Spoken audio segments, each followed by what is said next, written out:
आज हम इस वीडियो के अंदर फसल उत्पादन और प्रबंधन इसके बारे में पढ़ेंगे। तो सबसे पहले अपने मन में विचार आता है कि फसल कहते किसको है। हम जानते हैं कि भारत एक कृषि प्रधान देश है। अपनी बड़ी जनसंख्या के पोषण की पूर्ति करने के लिए यहाँ पर किसान खेती करने का काम करते हैं, कृषि करने का काम करते हैं। एक बड़े क्षेत्र के अंदर किसान एक ही प्रकार की कई पादपों को उगाने का काम करते हैं। जब एक ही किस्म के या फिर एक ही प्रकार के पौधों को किसी बड़े क्षेत्र में किसान उगाते हैं तो फिर उस क्षेत्र में उगे हुए पादपों को हम फसल कहते हैं। इस चित्र के अंदर आप देखेंगे कि फसल किस प्रकार की है।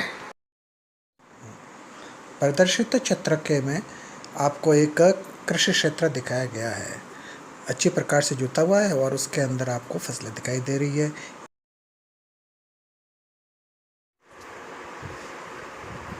मौसम के आधार पर और ऋतुओं के आधार पर फसलें तीन प्रकार की होती है। पहली फसल खरीफ की फसल। यह फसल वर्षा ऋतु के अंदर उगाई जाती है, सामान्यतः जून से लेकर सितंबर महीने तक। कौन कौन सी फसलें उगाई जाती है? जैसे मक्का, सोयाबीन, मूंगफली या फिर मूंग और उड़द, ये सारी की सारी फसलें हैं, वे खरीफ की फसलें कहलाती है। इस चित्र के अंदर ये खरीफ की फसल दिखाई दे रही है। देखिएगा, ये खरीफ की फसल के अंदर मूंगफलियाँ दिखाई दे रही है, कहीं मटर दिखाई दे रहे हैं, ठीक है ना। दूसरे प्रकार की फसल रबी की फसल है। यह शीत ऋतु के अंदर उगाई जाती है। शीत ऋतु के अंदर यानी कि सामान्यतः अक्टूबर से लेकर मार्च महीने के बीच। कौन कौन सी फसलें उगाई जाती है मालूम है आपको? गेहूँ, चना, मटर, सरसों और जौ। के अंदर देखेंगे आप रबी की फसलें दिखाई दे रही है, देख रहे हैं ना। ठीक है, आगे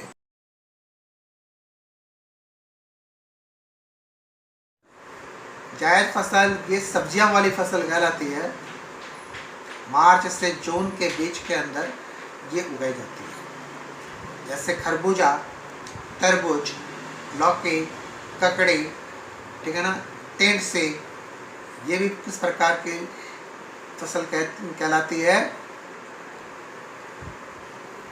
जायद फसल।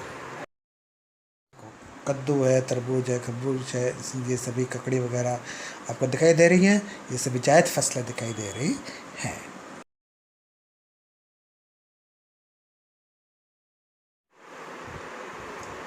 अगला बिंदु आता है अपने पास में फसल उत्पादन की प्रक्रिया। तो फसल उत्पादन की प्रक्रिया क्या हुई? किसान फसल उगाने से पहले खेत को तैयार करता है, क्योंकि खेत जैसा वह चाहता है वैसा कई बार मिलता नहीं है, तो उसको वह पोला करने का काम करता है, ज़मीन को पोली करने का काम करता है। तो वहाँ से लेकर उसके बाद के अंदर कई प्रकार की उसके अंदर क्रियाकलाप चलते रहते हैं और फिर मंडी तक ले जाकर बेचने की पूरी प्रक्रिया यह कहलाती है फसल उत्पादन प्रक्रिया। चित्रों के अंदर आपको फसल उत्पादन प्रक्रिया के चरण दिखाए जा रहे हैं। फसल उत्पादन के विभिन्न चरण, इन चरणों को आप लोग पहले चित्र के अंदर देख सकेंगे, ठीक है ना। कौन कौन से चरण हैं? तो उन चरणों के अंदर पहला चरण है मिट्टी को पोली करना, यानी कि जुताई करना। दूसरा चरण आता है, वह आता है बुआई करना, यानी कि बीज को बोना। तीसरा चरण आता है बीज बोने के बाद खाद एवं उर्वरक देना। फिर उसके बाद के अंदर आते हैं सिंचाई करना। सिंचाई के बाद के अंदर फसल की सुरक्षा, फसल की सुरक्षा के बाद में कटाई, और कटाई के बाद में भंडारण, ये सारे के सारे चरण आते हैं। एक ही वीडियो के अंदर ये सारे समझना ठीक नहीं है। हम इसके चरणों में से कुछ चरणों का अध्ययन आज इस वीडियो के अंदर करेंगे। तो पहला चरण है, अपन लेते हैं, वह है जुताई का चरण। जुताई का सिंपल मतलब होता है मिट्टी को पोली करना। अगर मिट्टी कठोर है, भूमि कठोर है, तो फिर जल चढ़क कर फिर उसको पोली करने योग्य बनाते हैं। कौन कौन से उपकरण काम के अंदर लेंगे? तो पहला उपकरण तो होता है, वह होता है हल, ठीक है ना। इसी प्रकार से कुदाली की सहायता से भी भूमि को समतल किया जाता है और भूमि को पोली किया जाता है। ट्रैक्टर के पीछे कल्टीवेटर जोड़ दिया जाता है और कल्टीवेटर जोड़कर फिर भूमि को पोली करने का काम किया जाता है। तो जब ये कल्टीवेटर वगैरह नहीं थे तो उसके पहले तो किसान केवल हल की सहायता से ही तो भूमि को पोली करने का काम करता था, यानी कि भूमि को उलट पुलट करके पोली करना। हल की संरचना के बारे में हमारे को अध्ययन करना चाहिए। चित्र के अंदर आपको हल दिखाया गया है। हल के अंदर बैलों के ऊपर एक जोत है। जोत को रखा गया है उस लंबे शाफ्ट के ऊपर, और फिर शाफ्ट के पीछे की साइड के अंदर आप देखेंगे फॉल जो कि ज़मीन के अंदर धसी हुई है। इसके अंदर भी इसी प्रकार बैल है वह हल को खींचने का काम कर रहे हैं। करने से क्या लाभ है अपन जानते हैं कि बीजों का अंकुरण सरलता से हो जाता है, क्योंकि जुताई की हुई है तो उसके अंदर जल की मात्रा वगैरह आराम से पहुंचती रहती है और अंकुरण आसानी से हो जाता है। जुताई के कारण से ही सूक्ष्म जीव और केंचुओं की वृद्धि होती है। भूमि की उर्वरकता शक्ति बढ़ाने के लिए आवश्यक है। जड़ें होती है, वे जुताई की हुई भूमि के अंदर ही गहराई तक जा सकती है और जड़ों के अंदर श्वसन की क्रिया भी आसानी से हो जाती है। ये तो हो गया जुताई के बारे में। अगला जो चरण लिया जाता है का मतलब बीजों को अंदर बोना, ठीक है ना। पहला उपाय तो एक वो पुराने लेना है, यानी कि चित्र के अंदर आप देखोगे हल ऐसा है जिसके अंदर कीप लगा हुआ है। तो कीप के अंदर डाला जाता है बीज, और फिर जैसे जैसे बैल हल को चलाता हुआ आगे चलता रहता है और फिर बीज भूमि के अंदर गिरते रहते हैं। कैसे बीज उगाने चाहिए? बीज हमेशा अच्छे और उत्तम किस्म के उगाने चाहिए। तो पहचान भी तो आनी चाहिए ना, अच्छे किस्म के बीज कौन से हैं और घटिया किस्म के बीज कौन से हैं। एक उपाय हो सकता है, एक बाल्टी ले लो, बाल्टी के अंदर थोड़े बाल्टी में पानी भर के फिर उसके अंदर कुछ बीज को डाल दो। अगर बीज पानी के ऊपर तैरते हैं इसका मतलब वो बीज खोखले हैं। खोखले बीज अगर बोएंगे तो फिर जो फसल का उत्पादन होगा वो भी खोखला ही होने वाला है। लेकिन हम लोग अच्छे बीज बोएंगे, यानी कि वे बीज जो कि पानी में डालने पर तैरते नहीं हैं, डूब जाते हैं, तो उन बीजों को उगाने पर हमें उत्पादन भी अच्छा प्राप्त होता है। तो हल की सहायता से तो आप करते ही थे पहले, लेकिन अब सीड ड्रिल यह उपकरण ट्रैक्टर के पीछे जोड़ दिया जाता है।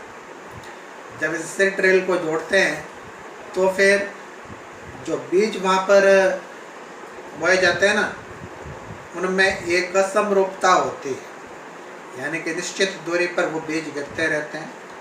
बीजों के बीच की दूरी यानी कि निश्चित बनी रहती है। साथ ही साथ में बीजों को वापस से ड्रिल मशीन द्वारा उसके ऊपर मिट्टी से ढक दिया जाता है। तो फिर जो पक्षी होते हैं ना, उन बीजों को ले लेकर भागते नहीं, ठीक है। प्रदर्शित चित्र के अंदर से ड्रिल लगी हुई है, इसे ड्रिल की सहायता से बुआई की जाती है, ठीक है। अब हम खाद और उर्वरक के बारे में अध्ययन करेंगे, क्योंकि बुआई भी कर दी, ठीक है ना। खाद और उर्वरक तो डालने ही पड़ेंगे कि नहीं डालने पड़ेंगे, बहुत जरूरी है, ठीक है ना। दो अलग अलग शब्द है, एक है खाद, दूसरा है उर्वरक। दोनों का काम एक ही है, भूमि को उपजाऊ बनाना।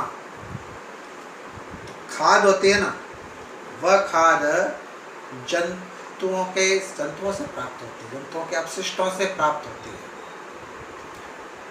एक खाद के बारे में अपन जानते हैं कि खाद्य पदार्थ जब बाहर फेंके जाते हैं तो फिर उसके ऊपर सूक्ष्म जीव उत्पन्न हो जाते हैं। सूक्ष्म जीव खाद्य पदार्थों को सड़ाते हैं।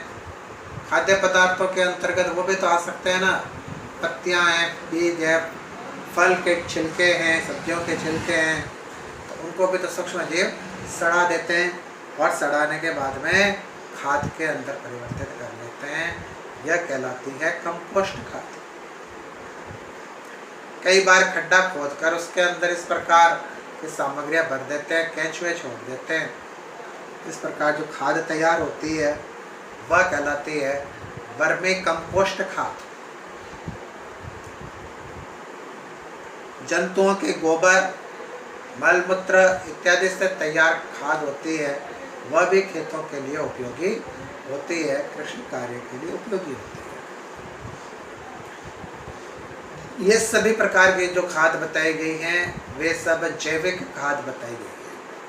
जैविक खाद का उपयोग करने पर उत्पादन एक तो बढ़ता रहता है, भूमि की उर्वरता शक्ति होती है वह शक्ति बनी रहती है। लेकिन आजकल किसान खाद के बजाय उर्वरक का प्रयोग ज़्यादा करते हैं। क्यों करते हैं, इसका भी कारण है, क्योंकि उनको ये लगता है कि उर्वरकों का प्रयोग करने पर उत्पादन बहुत ज़्यादा बढ़ जाता है।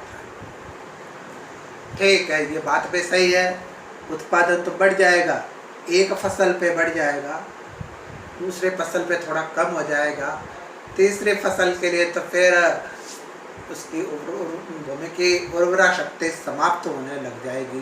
अंत के अंदर वह भूमि तो बंजर हो जाएगी। अधिक उर्वरकों का उपयोग करने पर भूमि पूरी तरीके से बंजर हो जाती है। कौन ये उर्वरक कहाँ से प्राप्त करते हैं? तो उर्वरक प्राप्त करने के लिए सीधा उपाय है, फैक्ट्रियों से ही उर्वरक तैयार किए जाते हैं। खाद तो होती है, वह तो भले जानवर है वगैरह है, उनके मल मूत्र गोबर से प्राप्त होती रहती है, लेकिन ये जो उर्वरक होते हैं वे सभी फैक्ट्रियों में बड़ी मात्रा में तैयार किए जाते हैं। कुछ उर्वरकों के उदाहरण आपको बताते हैं, जैसे urea, ammonium sulphate, super phosphate. इन नामों के उर्वरक बाजार में धड़ल्ले से चलते रहते हैं, क्योंकि उन उर्वरकों में NPK, नाइट्रोजन, पोटेशियम, फास्फोरस की मात्रा प्रचुर होती है। अधिक उर्वरकों का उपयोग करने पर भूमि के अंदर इन पदार्थों की मात्रा बढ़ती है, तो फिर पौधे के अंदर भी बढ़ जाती है, और पौधे में बढ़ जाती है तो फिर उन पौधों को खाएंगे कौन? जीव जंतु ही तो खाएंगे, मनुष्य ही तो खाएगा। मनुष्य के पेट के अंदर भी वे उर्वरक चले जाते हैं। ये उर्वरक चले जाने पर पेट का नुकसान करने का सीधा काम करते हैं, ठीक है। तो उर्वरकों का उपयोग ज़्यादा नहीं करना चाहिए। तो इस वीडियो को देखने के बाद में मैं अपेक्षा करता हूं कि आप कुछ प्रश्नों के उत्तर देने में सक्षम होंगे। जैसे पहला प्रश्न था, फसल किसे कहते हैं? आराम से इसका उत्तर दिया जा सकता है। एक ही किस्म के पौधे को बड़े क्षेत्र के अंदर उगाना, ये कहलाता है फसल। खरीफ और रबी की फसलें किन मौसम के अंदर उगाई जाती है, महीनों में उगाई जाती है, वह भी अपन जानते हैं। जुताई किसे कहते हैं? यानी कि खेत को जोतना, कौन कौन किसकी सहायता से की जाती है वो भी आप बता सकते हैं। अच्छे और ख़राब किस्म के बीज की क्या पहचान है, मैंने आपको अभी बताई थी, पानी के अंदर डाल के चेक करना। अधिक उर्वरकों के उपयोग से क्या हानियाँ हैं, हाँ ये हानियाँ मैंने जो बोली है वह आपको कितनी याद है वह आप बता सकते हैं। और बुवाई के कुछ साधन के नाम बताइए।